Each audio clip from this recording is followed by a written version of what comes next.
آج کی سورت شروع کرتے ہیں۔ سورۃ القمر بھی مکی سورت ہے، اور القمر عربی زبان میں کہتے ہیں چاند کو۔ اس میں چاند دو ٹکڑے ہونے کے معجزے کا بیان ہے شروع کی ہی آیات کے اندر۔ اعوذ باللہ من الشیطان الرجیم، بسم اللہ الرحمن الرحیم۔ اقتربت الساعہ، قریب آ گئی قیامت۔ وانشق القمر، اور شق ہو گیا چاند، چاند دو ٹکڑے ہو گیا۔ وَإِن يَرَوْا آیَةً يُعْرِضُوا، اور اگر وہ کوئی نشانی بھی دیکھتے ہیں تو اعراض کرتے ہیں، منہ پھیر لیتے ہیں۔ وَيَقُولُوا سِحْرٌ مُسْتَمِرٌ، اور کہتے ہیں یہ تو کھلا جادو ہے۔ یعنی یہ اتنا بڑا معجزہ نبی صلی اللہ علیہ وآلہ وسلم کی بعثت کا دیکھنے کے باوجود بھی انہوں نے اسے جادو کہا۔ اہل سنت اہل تشیع دونوں کا اجماع ہے اس کے اوپر کہ نبی صلی اللہ علیہ وآلہ وسلم کا یہ معجزہ برحق ہے۔ بعض منکرین حدیث نے اس کے اوپر حملہ کیا اور ان آیات کی بھی غلط تعویل کرنے کی کوشش کی، حالانکہ یہ آیات بالکل واضح ہیں کہ قریب آ گئی قیامت اور شک ہو گیا چاند۔ وہ کہتے ہیں یہ قرب قیامت میں یہ معاملہ ہوگا، جب یعنی قیامت قائم ہوگی، حالانکہ اس سے اگلی آیت اس کی حفاظت کر رہی ہے۔ وَإِن يَرَوْا آیَةً يُعْرِضُوا، جب بھی کوئی انہیں معجزہ دکھایا جاتا ہے، کوئی نشانی دکھائی جاتی ہے تو یہ اعراض کرتے ہیں۔ وَيَقُولُوا سِحْرٌ مُسْتَمِرٌ، اور کہتے ہیں کہ یہ بہت بڑا جادو ہے، یعنی انہوں نے کوئی منظر دیکھا ہے جس کا اگلی آیت کے اندر ذکر ہے۔ ویسے بھی اجماع نے اس کا یعنی دروازہ بند کر دیا گمراہی کا، پوری امت کا اتفاق ہے۔ صحیح بخاری اور مسلم کے اندر کئی ایک احادیث ہیں جو اس معجزے کی طرف ہماری رہنمائی کرتی ہیں، اور بعض لوگوں نے یہ بھی اعتراض کیا کہ ان احادیث روایت کرنے والے میں جو اصحاب ہیں ان میں سے ایک عبداللہ ابن عباس ہیں، جو کہ اس وقت پیدا ہی نہیں ہوئے تھے جب کہ یہ معجزہ ہوا، تو انہوں نے یہ حدیث کیسے بیان کی؟ تو یہ محدثین کا پیٹ رول ہے کہ جب کوئی صحابی حدیث بیان کرتا ہے، وہ چاہے سند پوری نہ بھی کرے اس کو حدیث تصور کیا جائے گا۔ اگر وہ کسی ایسے زمانے کی حدیث بیان کر رہا ہے جو زمانہ اس نے نہیں پایا ہوا، یعنی نبی علیہ السلام کی زندگی کا وہ حصہ،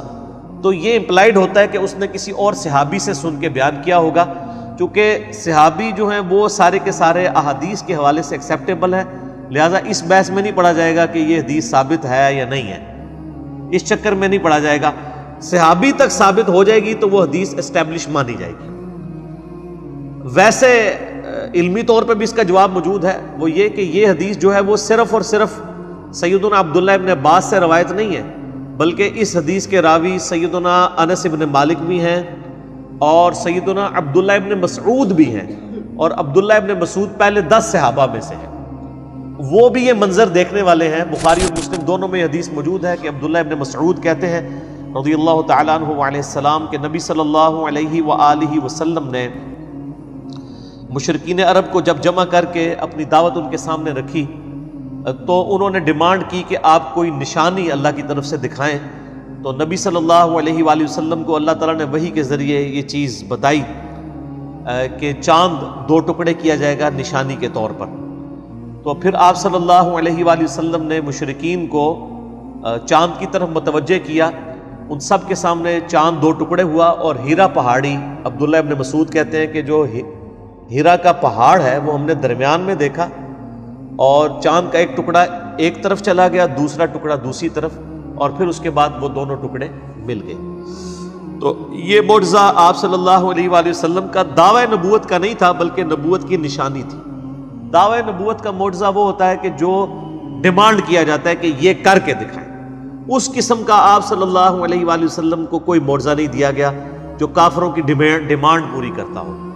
وہ آپ کا معجزہ جو ہے وہ یہ کتاب اللہ ہے، جس طرح کہ موسیٰ علیہ السلام کے لیے عصا کا معجزہ تھا، عیسیٰ علیہ السلام کے لیے وہ 5 معجزات تھے، مردوں کو زندہ کر دینا، مادرزاد کوڑی کو اللہ کے اذن سے شفا دینا، اور اسی طریقے سے جو اندھے ہوتے تھے ان کے یعنی مٹی کے ڈھیلے رکھ کے ہاتھ پھیرتے تھے تو وہ آنکھیں بن جاتی تھی۔ تو یہ یعنی جو سورہ آل عمران کے اندر سیدنا عیسیٰ علیہ نبینا علیہ الصلوۃ والسلام کے معجزات ذکر ہوئے ہیں، اس قسم کے نبی علیہ السلام کے حصی معجزات ملتے جلتے موجود ہیں، لیکن وہ دعوی نبوت والے نہیں۔ دعوت نبوت والا جو معجزہ ہے وہ ایک ہی ہے، اور وہ قرآن ہے، اور وہ لاجیکل ہے، چونکہ آپ صلی اللہ علیہ وآلہ وسلم کی نبوت قیامت تک کے لیے تھی، لہٰذا آپ صلی اللہ علیہ وآلہ وسلم کا معجزہ بھی قیامت تک کے لیے ہے، کتاب اللہ کی شکل۔ اس پہ میں نے ڈیٹیل سے ایک لیکچر بھی دیا ہے، مسئلہ نمبر 85، قرآن اور قتال ہمارے نبی علیہ السلام کی دو خصوصیات۔ ہمارے نبی صلی اللہ علیہ وآلہ وسلم کے کیس میں جو معجزہ ہے دعوی نبوت والا، وہ ٹینجیبل فارم میں فزیکل فینامنا آف نیچر کو، قانون قدرت کو توڑنے والا نہیں، بلکہ یہ کتاب ہے۔ اسی طریقے سے آپ علیہ السلام کے کیس میں جو عذاب استیصال آیا ہے، اللہ تعالیٰ کی طرف سے عذاب کافروں پر وقت کے پیغمبر کا انکار کرنے کے سبب، وہ اگلے نبیوں والے طریقے سے نہیں آیا کہ اللہ تعالیٰ کی طرف سے آسمان سے کوئی پتھر برسیں یا سمندر میں غرق کر دیا جائے یا چنگھاڑ سے ہلاک کر دیا جائے یا تیز ہوا بھیجی جائے۔ ہمارے نبی علیہ السلام کے کیس میں وہ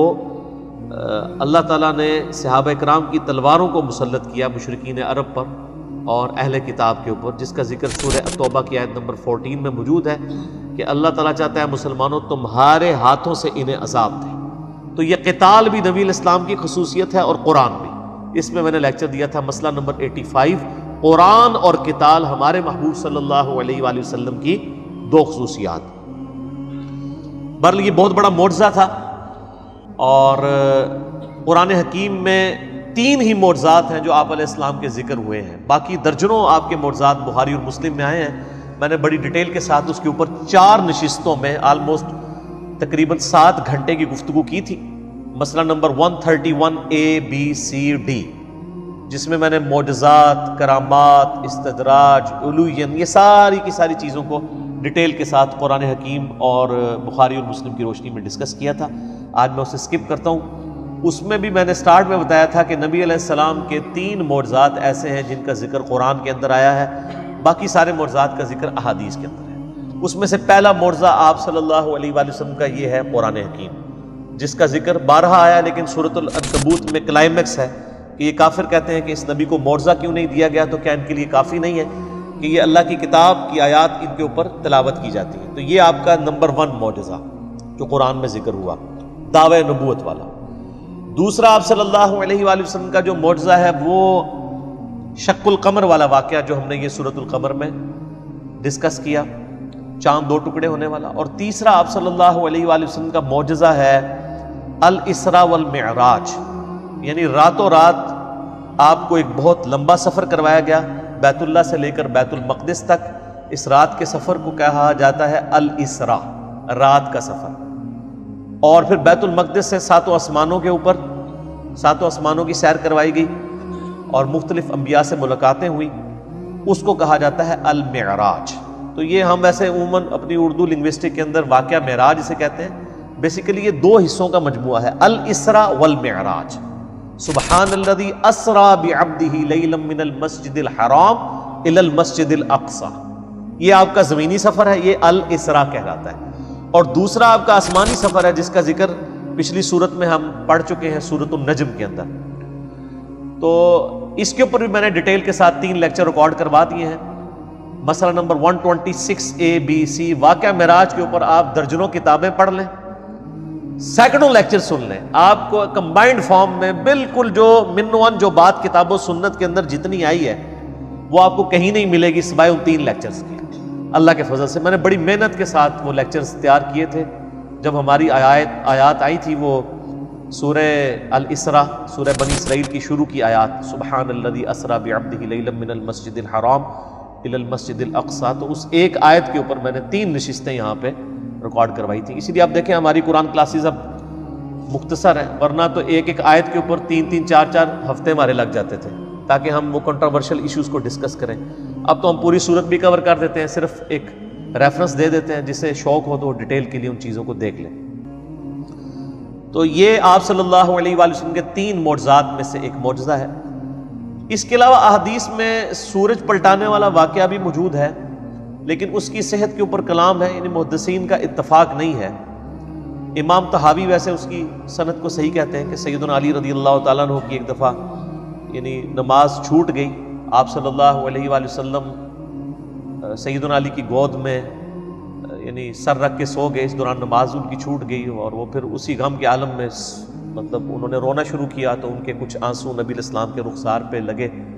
تو آپ کی آنکھ کھل گئی، تو آپ صلی اللہ علیہ وآلہ وسلم نے دعا کی تو سورج واپس آ گیا۔ اس حدیث کے اوپر کلام ہے، لیکن فی نفسی یہ کوئی ناممکن چیز نہیں ہے، کیونکہ بخاری اور مسلم دونوں میں موجود ہے سورج رکنے والا واقعہ، اس حوالے سے کہ یوشع ابن نون جو کہ سیدنا موسیٰ علیہ السلام کے خلیفہ اول ہوئے تھے، جب وہ بیت المقدس کی فتح کے لیے جہاد کر رہے تھے تو صحیح بخاری اور صحیح مسلم دونوں میں آتا ہے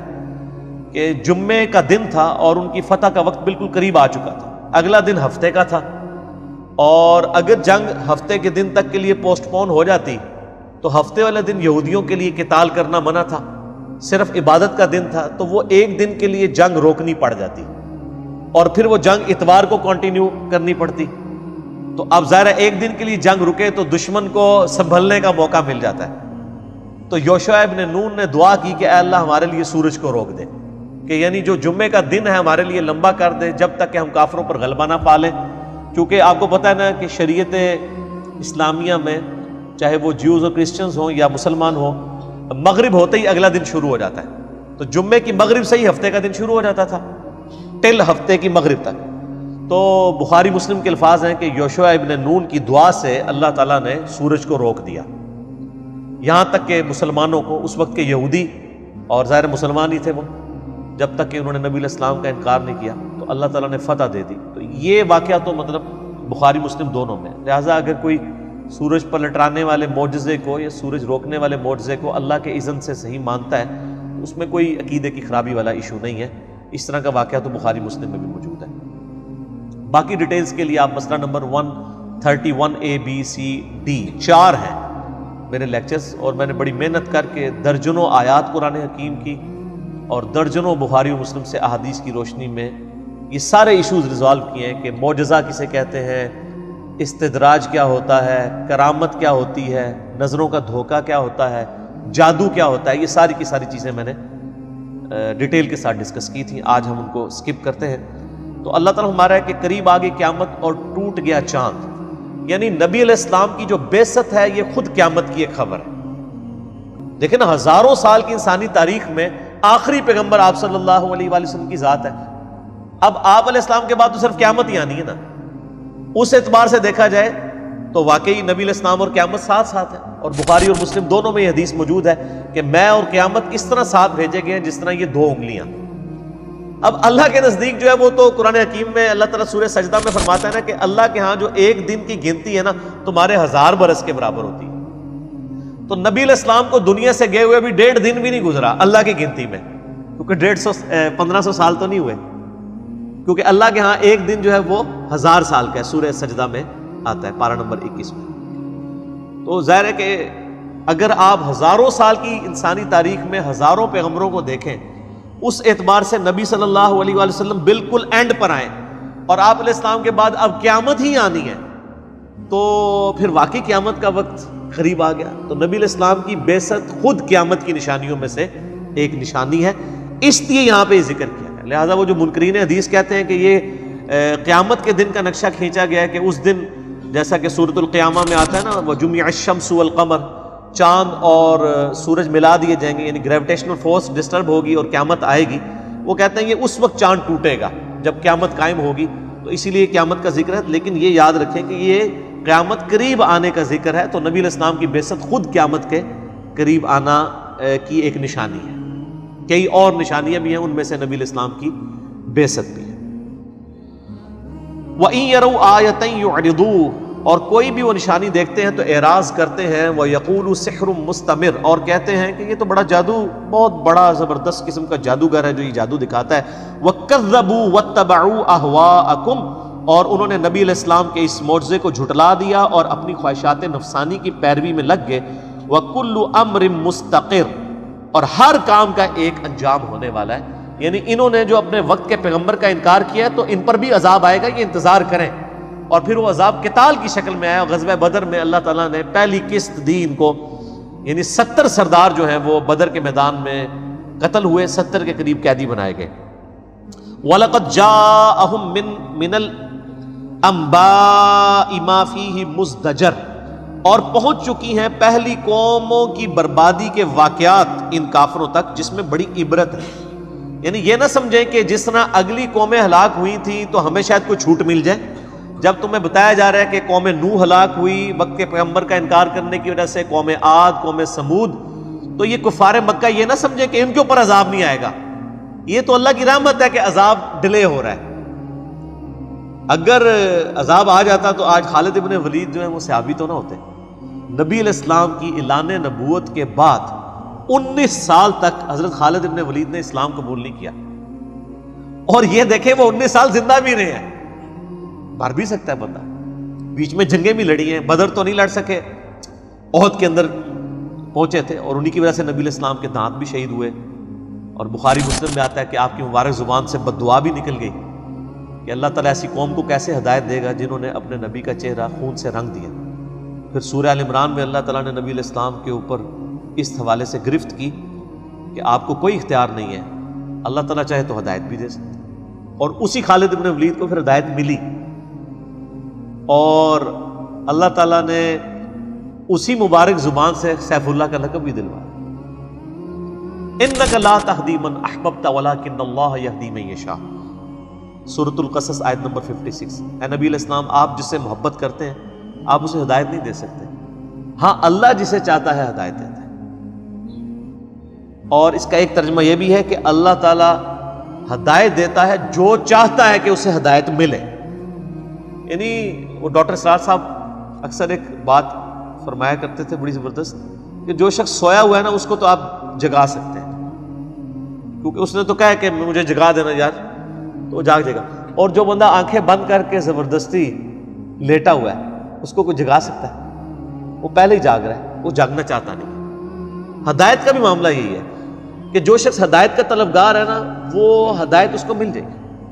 لیکن جو شخص کہے گا کہ میں ہدایت قبول نہیں کرنا چاہتا، تو آپ اس کے سامنے قرآن پیش کریں، آپ اس کے سامنے نبی علیہ السلام کا فرمان پیش کریں، اس کے کان پہ جوں تک نہیں دیں گے۔ تو ایسے لوگوں پہ ترس نہیں کھانا چاہیے، ان لوگوں نے خود اپنے اوپر جو ہے گمراہی واجب کر لی ہوئی ہے، اللہ کا کوئی قصور نہیں ہے۔ لیکن جب یہ گمراہی واجب کر لیتے ہیں پھر اللہ تعالیٰ کی مہر لگ جاتی ہے، ختم اللہ علی قلوبہم وعلی سمعہم وعلی ابصارہم۔ یہودی کیا کہا کرتے تھے کہ ہمارے دلوں پہ تو غلاف ہے، نبی آپ کی باتیں ہم پہ اثر نہیں کرتی، اب جو مرضی کر لیں۔ اب وہ یہ سمجھ رہے ہوتے تھے کہ ہماری کامیابی ہے کہ ہم ہدایت نہیں قبول کر رہے، حالانکہ وہ تو اپنے لیے ناکامی کما رہے ہیں۔ اور سیم آج یہی ہے، یعنی یہ جو پاپا جانی ہے، یعنی ان سے تو ہم نے خود کئی بار یہ بات سنی ہوئی ہے نجی میٹنگز کے اندر، کہ میری آنکھیں اندھی ہیں اور میرے کان بہہ رہے ہیں ہر اس بات کو سننے سے جو ہمارے بزرگوں کے خلاف ہو۔ جب کوئی شخص کہے کہ میری آنکھیں بھی اندھی ہیں، میرے کان بھی بہہ رہے ہیں ہر اس بات کو سننے سے جو ہمارے بزرگوں کے خلاف ہو، وہ تو یہی سمجھ رہا ہے کہ میں کوئی بزرگوں کا دفاع کر رہا ہوں، لیکن وہ یہ کیا ہے، یہ تو یہودی بھی یہی کہا کرتے تھے کہ ہمارے دلوں پہ غلاف ہیں، ہم کوئی بات نہیں آپ کی سمجھیں گے۔ تو اصل میں ان کی آنکھیں اللہ تعالیٰ نے اندھی کر دی ہوئی، ورنہ تو ایک یہ عقیدہ آپ کا اللہ اور اس کے رسول کے بارے میں ہونا چاہیے عز و جل و صلی اللہ علیہ وآلہ وسلم۔ اگر آپ نے کوئی جذباتی ڈاکٹرائن کھڑی کرنی ہے تو ویسے تو ہم اللہ اور اس کے رسول کو بھی اندھے بن کے نہیں مانتے ہیں، نہ یہ قرآن حکیم کی تعلیمات ہیں۔ سورہ یوسف میں اللہ تعالیٰ فرماتا ہے کہ اے نبی صلی اللہ علیہ وآلہ وسلم تم فرما دو کہ یہ میرا سیدھا راستہ ہے جس پہ میں اور میرے اصحاب چل رہے ہیں پوری بصیرت کے ساتھ، اندھے بن کے نہیں اس پہ چل رہے۔ چلیں پھر بھی کسی درجے میں ایک مسلمان کہہ سکتا ہے کہ میری آنکھیں اندھی ہیں، میرے کان بہرے ہیں ہر اس بات کو سننے سے جو اللہ اور اس کے نبی علیہ السلام کے خلاف ہو، لیکن آپ کے بزرگ بیچ میں کہاں سے آ گئے اور اس لیول تک آ گئے کہ انہوں نے اللہ اور اس کے رسول کی تعلیمات کی دھجیاں بکھیر دی، اور آپ کہہ رہے ہیں کہ ہم اندھے ہیں۔ تو پھر اندھے ہی رہیں گے، عقل کے بھی اندھے رہیں گے، ہدایت سے بھی دور ہی رہیں گے۔ تو اللہ تعالیٰ فرماتا ہے کہ یہ اگلی قوموں کی ان کے پاس خبریں آ چکی تھیں لیکن انہوں نے عبرت نہیں حاصل کی۔ حکمتم بالغۃ فما تغنی النذر، وہ خبریں سراسر حکمت پر تھیں، پس ڈرانے والوں نے کوئی فائدہ نہ پہنچایا، یعنی نبیوں نے کوئی فائدہ نہیں پہنچایا کافروں کو اس حوالے سے کہ ان کو زبردستی حق گھول کے تو اسلام کی طرف لے آتے، اور نہ ہی ان کا کام تھا۔ سورۃ البقرہ میں ہے اے نبی علیہ السلام ہم آپ سے نہیں پوچھیں گے کہ لوگ دوزخ میں کیوں چلے گئے جو ہم نے آپ کو پیغمبر بنا کے بھیجا ہے، آپ کا کام صرف پہنچانا ہے، وما علینا الا البلاغ۔ تو اللہ فرما رہا ہے کہ نبیوں کی دعوت نے ان کو کوئی فائدہ نہیں پہنچایا جب وہ خود ماننے نہیں چاہتے تھے۔ فتول عنہم، پس آپ صلی اللہ علیہ وآلہ وسلم بھی ان منکرین سے رخ انور پھیر لیجئے. یوم یدعو الداعی الی شیء نکر، قیامت والے دن ایک بلائے گا انہیں بلانے والا ایک ناگوار چیز کی طرف. یعنی وہ حضرت اسرافیل علیہ السلام سور پھونکیں گے تو اس وقت پھر فیصلہ ہو جائے گا. جنہوں نے دنیا میں دعوت حق قبول نہیں کی تھی تو ایک کراہت والی آواز ہوگی، یعنی ایک سور پھونکا جائے گا، بہت گرجدار آواز ہوگی، لیکن اس کے باوجود لوگ اس آواز کی طرف کھینچے چلے جائیں گے، اپنی قبروں سے زندہ ہو کے اس طرف جائیں گے. خش عن ابصارهم یخرجون من الاجداث کانہم جراد منتشر، آنکھیں جھکی ہوئی ہوں گی اور اپنی قبروں سے یوں نکل رہے ہوں گے جیسے پرانگدہ ٹڈیاں ہوتی ہیں. جیسے ٹڈیوں کو آپ نے دیکھا ہے، وہ پوری کی پوری ان کی ایک فوج نکلتی ہے، ظاہر ہے ٹڈیوں کی مانند ہی نکلیں گے نا. اور یہاں پہ بھی آپ قبرستان میں تو ہمیں تو جتنی قبریں نظر آ رہی ہیں اس سے زیادہ مردے دفنائے جا چکے ہیں. تو زمین کے ہر حصے سے لوگ نکل کے جہاں جہاں پہ بھی ان کی باقیات موجود تھی، اگر کوئی سمندر میں غرق ہو گیا تھا، کوئی ایئر کریش میں ختم ہو گیا تھا، کوئی کہیں پر بھی تھا، اللہ تعالیٰ زندہ کر کے تو ان کو حاضر کر لے گا اپنی بارگاہ میں. مہطعین الی الداع، وہ ڈرتے ڈرتے بھاگے جا رہے ہوں گے بلانے والے کی طرف. اچھا، ڈر بھی رہے ہوں گے اس آواز سے، لیکن مجبور ہوں گے کہ اسی آواز کی طرف جائیں. کوئی نہیں، کوئی سائن بورڈ نہیں لگا ہوگا کہ سر اتھے جانا ہے تسی. سب لوگ اٹھ کے، جس طرح ایک نیو بورن بیبی جو ہے نا، اس کو کوئی سکھاتا نہیں ہے کہ اس نے دودھ کیسے پینا ہے، اس طریقے سے جب قیامت والے دن مردے قبروں سے نکالے جائیں گے، وہ چاہتے نہ چاہتے ہوئے اس آواز کی طرف لپکیں گے. وہ سارا میدان محشر جو اسی زمین کے اوپر برپا ہونے والا ہے. یقول الکافرون ھذا یوم عسر، اس دن پھر جو انکاری لوگ ہیں وہ کہیں گے آج کا دن تو بڑا ہم پر سخت ہے. یہ کافر آتے ہی نہ فوراً کہنا شروع کر دیتے ہیں یہ کافروں کے بارے چاہے تھا. یہ کفر عربی والا ہے سر، پنجابی والا نہیں ہے. پنجابی کے اندر تو ہم کفر اسی کو سمجھتے ہیں جو ہندو، سکھ یا عیسائی ہے، لیکن عربی کے اندر کفر کہتے ہیں انکار کرنے والے کو، ناشکری کرنے والے کو. جو اللہ اور اس کے نبی علیہ السلام کا انکار کرے وہ بھی کافر ہے اعتقاداً، اور جو اللہ رسول کو مانتا تو ہے لیکن ان کی تعلیمات کا انکار کرتے تو وہ عملاً کافر ہے. جو صحیح مسلم میں حدیث ہے انٹرنیشنل نمبر کے مطابق 246 کہ بندے کے کفر اور اسلام، شرک اور ایمان کے درمیان فرق نماز ہے. نماز نہ پڑھنے والا پاکستان کے شناختی کارڈ میں مسلمان ہے، اللہ کے حضور وہ عملاً کافر ہے، کیونکہ کافر ہی نماز نہیں نہ پڑھتا. مسلمان ہوگا تو نماز پڑھے گا. اسلام کی بنیاد 5 چیزوں پہ نا، کلمے کے بعد نماز، پھر اس کے بعد زکوٰۃ، اس کے بعد رمضان کے روزے اور حج. ٹاپ آف دا لسٹ نماز ہے. تو اس دن یعنی جو انکاری ہے، اللہ کے انکاری ہوں یا اللہ کی باتوں کے انکاری ہوں، سب کے لیے برا دن ہے. کذبت قبلہم قوم نوح، ان سے پہلے بھی قوم نوح نے بھی جھٹلایا تھا وقت کے پیغمبر کو. اب کئی ایک انبیاء کا ذکر بڑی یعنی مختصر انداز میں ہوگا کہ وقت کے پیغمبروں کو ان کی قوموں نے جھٹلایا. تو اے نبی صلی اللہ علیہ وآلہ وسلم، اگر آپ کا لوگ انکار کر رہے ہیں تو یہ کوئی نئی بات نہیں ہے، آپ سے پہلے بھی وقت کے پیغمبروں کا لوگ انکار کرتے آئے ہیں. پہلی مثال حضرت نوح علیہ السلام کی قوم کی، فکذبوا، تو انہوں نے ان کو جھٹلایا، عبدنا وقالوا مجنون وازدجر، اور انہوں نے الٹا نوح علیہ السلام کو کہنا شروع کر دیا یہ تو دیوانہ ہے، اور جھڑک بھی دیا. وہ بڑی ڈیٹیل کے ساتھ پھر سورہ نوح آتی ہے نا، پارہ نمبر 29 میں، جس میں انہوں نے بڑی، جس کو کہتے ہیں بڑے درد کے انداز کے اندر اپنی التجا اپنے رب کے سامنے رکھی ہے. فدعا ربہ انی مغلوب فانتصر، تو دعا کے لیے اللہ کی طرف متوجہ ہوئے اور کہا کہ اے میرے رب میں عاجز آ گیا ہوں، پس تو میری مدد فرما اور ان سے بدلہ لے. ففتحنا ابواب السماء بماء منہمر، بس ہم نے کھول دیے آسمان کے دروازے موسلا دھار بارش کے ساتھ. وفجرنا الارض عیونا، اور زمین میں بھی چشمے جاری کر، یعنی عذاب ایسا آیا، پانی کا عذاب کہ اوپر سے تیز بارش. اور سورہ ہود کے اندر ڈیٹیل آتی ہے کہ ایک تندور تھا، اس میں سے پھر پانی پھوٹا، اوپر سے بھی بارش نیچے سے بھی بارش، اتنے بڑے لیول کا طوفان ہے. فالتقى الماء على امر قد قدر، اور پھر دونوں پانی مل گئے، اوپر کا پانی نیچے والا پانی مل گئے، یعنی وہ سینڈوچ بن گئے، اس کے اندر غرق کر دیے گئے۔ وَحَمَلْنَاهُ عَلَى ذَاتِ أَلْوَاحٍ وَدُسُرٍ، اور ہم نے نوح علیہ السلام اور ان کے ساتھیوں کو جو اہل ایمان تھے تختوں اور میخوں والی کشتی کے اوپر سوار کیا، تجری بِأَعْيُنِنَا، جو ہماری آنکھوں کے سامنے چل رہی تھی، جزاء لمن کان کفر، تاکہ ہم بدلہ دیں ان کو جنہوں نے وقت کے پیغمبر کا انکار کیا۔ یعنی اللہ تعالیٰ نے اسپیشل انسٹرکشن تھی نا، وہ دیکھیں اب وہ جو کشتی تھی اتنے بڑے طوفان میں، حضرت نوح علیہ السلام تو بس دعا پڑھ کے سوار ہو گئے، بسم اللہ مجریہا و مرساہا ان ربی لغفور رحیم، وہ اللہ نے اس کو پار لگانا تھا۔ اچھا، اس کے اوپر ایک فلم بھی بنائی ہے ہالی ووڈ والوں نے نا، ایک بہت زبردست انداز میں انہوں نے طوفان نوح دکھایا ہے، اور وہ کشتی اور وہ جس طرح وہ سارے جانور اس کے اوپر سوار کرتے ہیں، وہ انسان لگتا ہے اس زمانے میں پہنچ گیا۔ اس کے اندر خیر عجیب و غریب سین بھی ہیں، لیکن یہ ہے کہ یہ والا جو اس کا پورشن ہے نا، جن نے تھوڑا سا ہی اس کا پورشن دیکھا ہے تو واقعی اس زمانے میں انہوں نے پہنچا دیا ہے کس طریقے سے یعنی وہ طوفان نوح آتا ہے، کیونکہ اس کی ڈیٹیلز جو ہیں ہمیں تورات کے اندر بھی ملتی ہیں، پیدائش چیپٹر کے اندر، شروع کے چیپٹر میں۔